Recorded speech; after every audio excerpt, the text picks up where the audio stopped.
बिस्मिल्लाहिर्रहमानिर्रहीम, अस्सलाम वालेकुम। खेलों की खबरों पर तबसरों और तजियों से स्कोर के एक और प्रोग्राम के साथ सैयद या हुसैनी आपकी खिदमत में हाजिर है। मुल्क में नई हुकूमत के क़याम से कबल पाकिस्तान क्रिकेट बोर्ड में नए चेयरमैन का इंतखाब होने जा रहा है।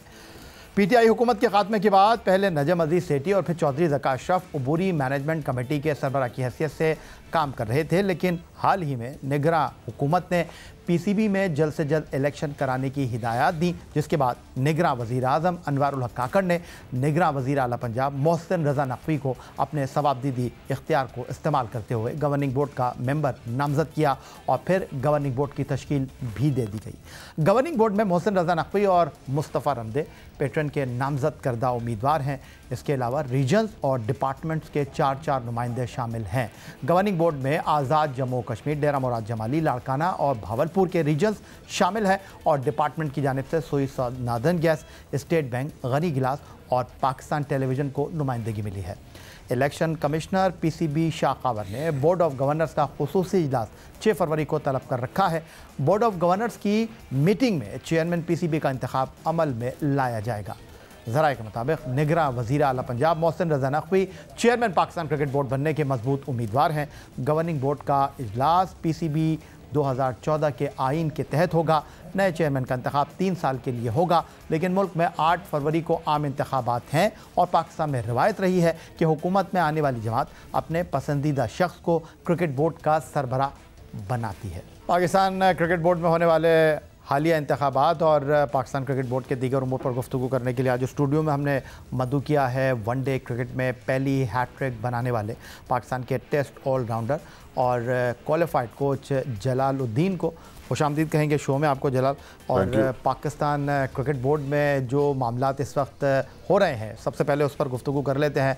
मुस्तफ़ा रमदे और मोहसिन रज़ा नकवी पाकिस्तान क्रिकेट बोर्ड के पैटर्न अनवारुल हक काकड़ निगरां वज़ीर आज़म के इस बोर्ड में उम्मीदवार हैं, लेकिन लग ये रहा है कि वज़ीर आला पंजाब मोहसिन रज़ा नकवी जो हैं वो फ्रंट रनर हैं पाकिस्तान क्रिकेट बोर्ड के सरबराह की हैसियत से। आप इसको किस तरह देख रहे हैं?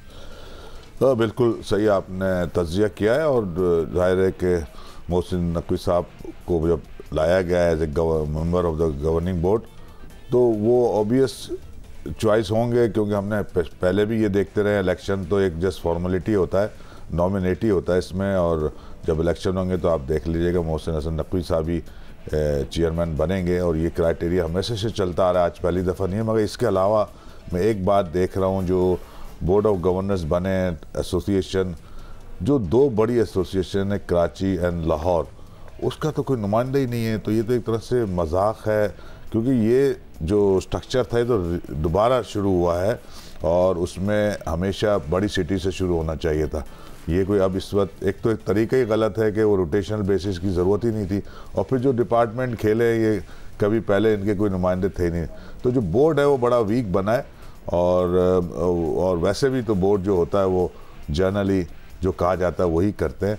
तो let's see what happen. Mohsin Naqvi साहब आ रहे हैं और आके क्या वो अपना प्लान लाते हैं या क्या उनका विजन है to improve Pakistan cricket, specially the Pakistan cricket team performances. अच्छा, ये तो आपने एक ओपनिंग स्टेटमेंट दे दिया जो पाकिस्तान क्रिकेट बोर्ड के गवर्निंग बोर्ड के इंतखाबात के बाद एक नई सूरत हाल पैदा होगी, लेकिन लोगों के जहनों में ये सवाल मौजूद है कि पाकिस्तान में जो हुकूमत पावर में आती है वो अपना बंदा क्रिकेट बोर्ड का सरबराह बनाती है। तो अब इस वक्त ये सवाल सरफेस पर मौजूद है।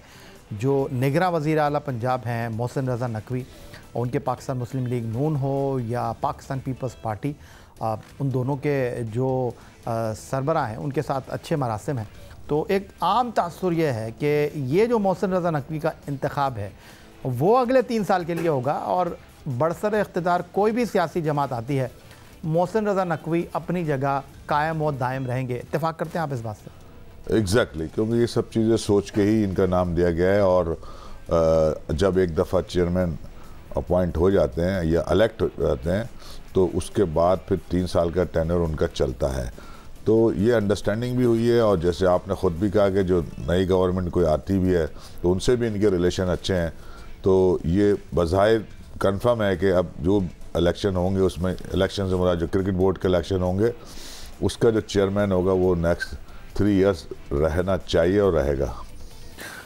पाकिस्तान के लिए वनडे क्रिकेट में पहली हैट्रिक करने वाले टेस्ट फास्ट बॉलर जलालुद्दीन आज के शो में हमारे साथ मौजूद हैं और उनसे मज़ीद गुफ्तगू करेंगे। पाकिस्तान में फ़ास्ट बॉलिंग टैलेंट पर गुफ्तगू करेंगे, पाकिस्तान के क्रिकेट टीम के मसाइल पर गुफ्तगू करेंगे। एक ब्रेक के बाद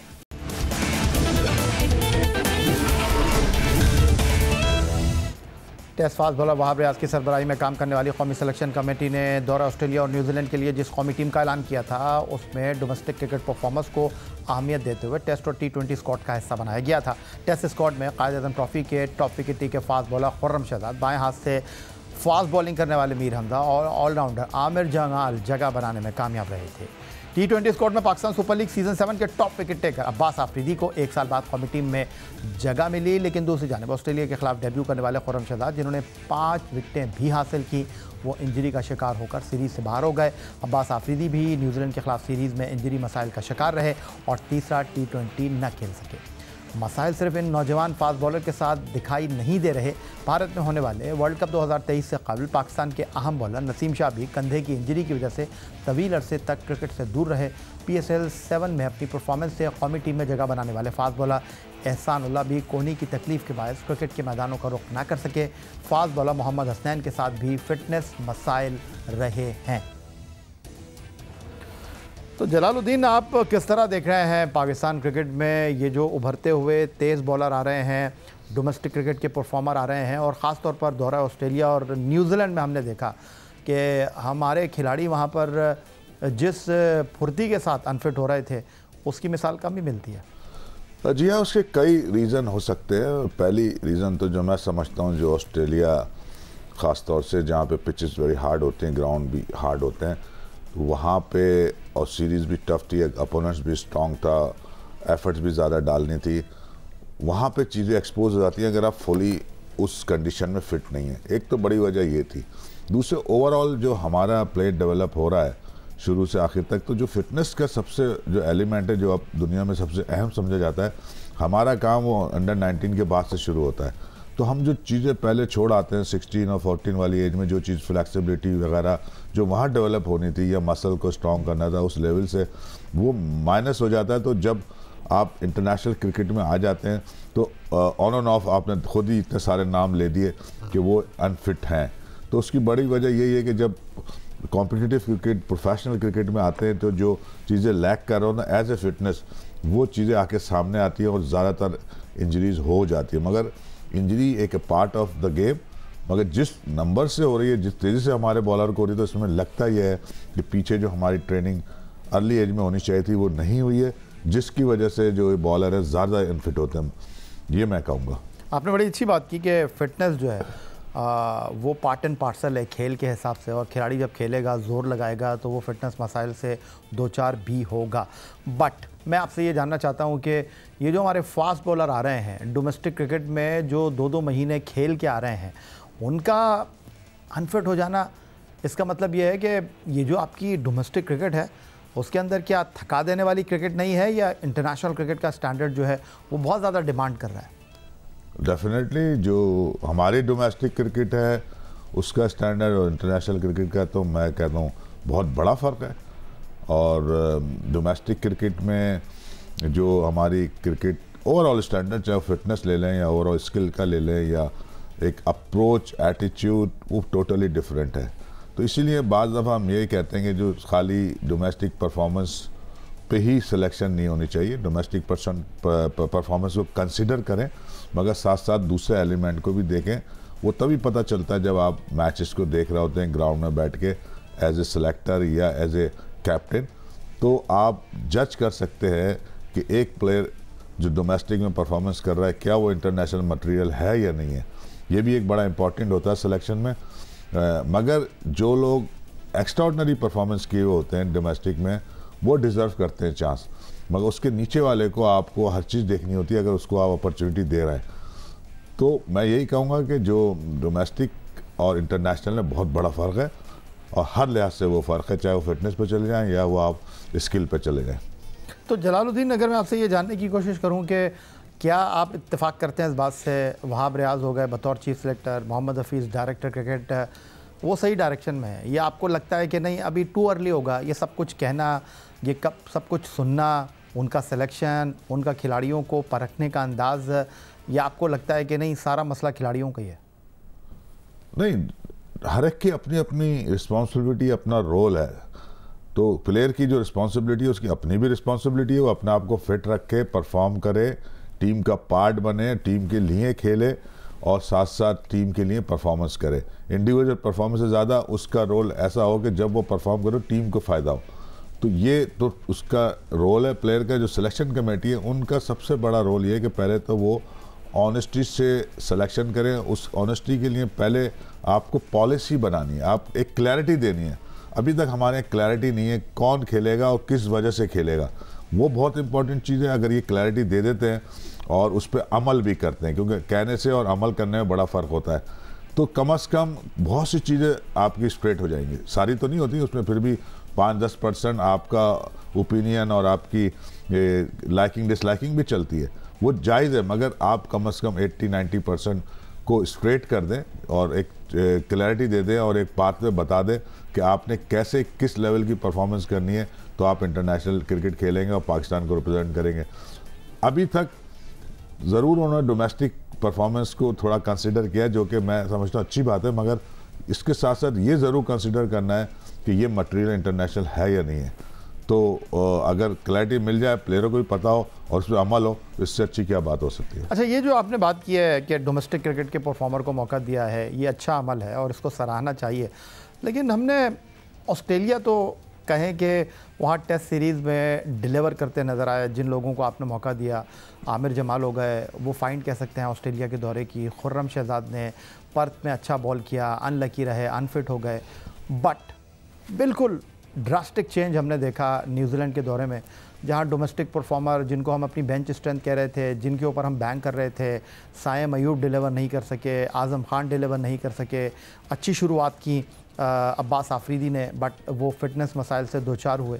तो ये जो इस वक्त हम देख रहे हैं डोमेस्टिक क्रिकेट के परफॉर्मर को जो PSL में परफॉर्म करते हैं, जिनको हम खिलाने की बात करते हैं, जब उनको मौका मिला तो क्या न्यूजीलैंड की कंडीशन, न्यूजीलैंड की सख्त टीम के ख़िलाफ़ ये जायज़ नहीं हुआ, या आपको लगता है कि एक प्रोफेशनल क्रिकेटर को कहीं भी खेल सकता है? जाहिर है प्रोफेशनल क्रिकेट का काम तो खेलना, मगर ये ज़्यादातर ख़ासतौर साइम अयूब और आसिफ आफरीदी जो थे, वो तो अब्बास आफरीदी सॉरी, वो तो पहली दफ़ा ही तकरीबन इस टूर पे खेल रहे थे। जहाँ तक आज़म खान का ताल्लुक है, वो तो पहले भी पाकिस्तान टीम में आ चुके थे और वो कुछ मैचेस खेल चुके थे।